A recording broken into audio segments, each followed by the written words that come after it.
और केंद्र सरकार के 9 साल पूरे होने के उपलक्ष्य में बीजेपी महाजनसंपर्क अभियान के माध्यम से अलग अलग शहरों में अभियान चला रही है, जिसके चलते 2024 की जीत भी सुनिश्चित करने की रणनीति तैयार कर रही है, जिसको लेकर कानपुर देहात के बीजेपी कार्यालय में केंद्रीय ऊर्जा मंत्री आर.के. सिंह पहुंचे हैं। केंद्रीय ऊर्जा मंत्री ने लोगों को सरकार की 9 साल में चलाई गई लाभकारी योजनाओं से अवगत करवाया है और 2024 के चुनाव के लिए मंथन भी किया है।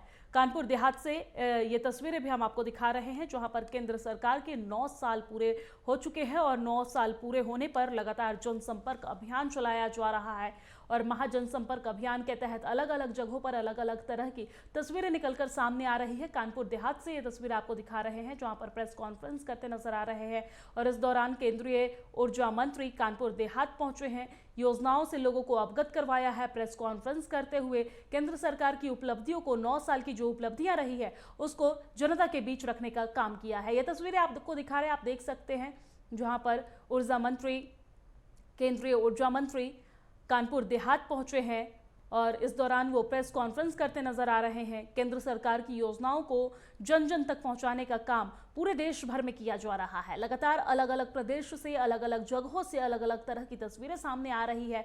अलग अलग नेताओं को, अलग अलग अधिकारियों को अलग अलग तरीके की जिम्मेदारी दी गई है और इस दौरान प्रदेश के मुख्यमंत्रियों को भी ये जिम्मेदारी दी गई है। जिन जिन राज्यों में बीजेपी की सरकार है, वहां के मुख्यमंत्री भी लगातार जनसभा को संबोधित करते हुए, प्रेस कॉन्फ्रेंस करते हुए केंद्र सरकार की 9 साल की उपलब्धियों को मीडिया के माध्यम से लोगों तक पहुंचाने का काम कर रहे हैं। कई सारे राज्यों में जनसभाओं का भी आयोजन किया जा रहा है और इस माध्यम से 9 साल में केंद्र सरकार की जो उपलब्धि रही है उसको जनता तक पहुंचाने का काम किया जा रहा है। और इसी की एक तस्वीर भी हम आपको दिखा रहे हैं। कानपुर देहात, यूपी के कानपुर देहात से ये तस्वीर आपको दिखा रहे हैं, जहां पर केंद्रीय ऊर्जा मंत्री पहुंचे हैं।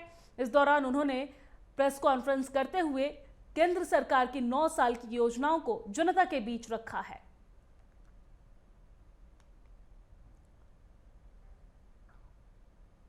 फ्री नहीं है, बिजली बनाने में कोयला लगता है, उसका भुगतान करना पड़ता है। बिजली बनाने में कर्मचारी लगते हैं, उनका वेतन भुगतान करना पड़ता है। ट्रांसमिशन तार लगते हैं, उसका पेमेंट करना पड़ता है। तो बिजली फ्री नहीं। मैं बता दें, तो अगर कोई सरकार चाहे कि हमारे प्रदेश में कोई किसी वर्ग को फ्री हम मुफ्त कर दें या सबको मुफ्त कर दें, तो वो स्वतंत्र है करने के लिए, लेकिन उस उपभोक्ता के बदले में राज्य सरकार को अपने बजट से भुगतान करना होगा। व्यवस्था अब हमने ऐसी कर दी है कि साहब आप जिसको फ्री देना चाहे सबको फ्री दे दीजिए, लेकिन बाहर से जो भी बिजली आप लेंगे उसका भुगतान करना पड़ेगा और नहीं करिएगा तो ऑटोमेटिक हमने व्यवस्था कर दी है। ऑटोमेटिक किसी कोई हस्तक्षेप नहीं कर सकता है, ऑटोमेटिक सप्लाई बंद हो जाती है।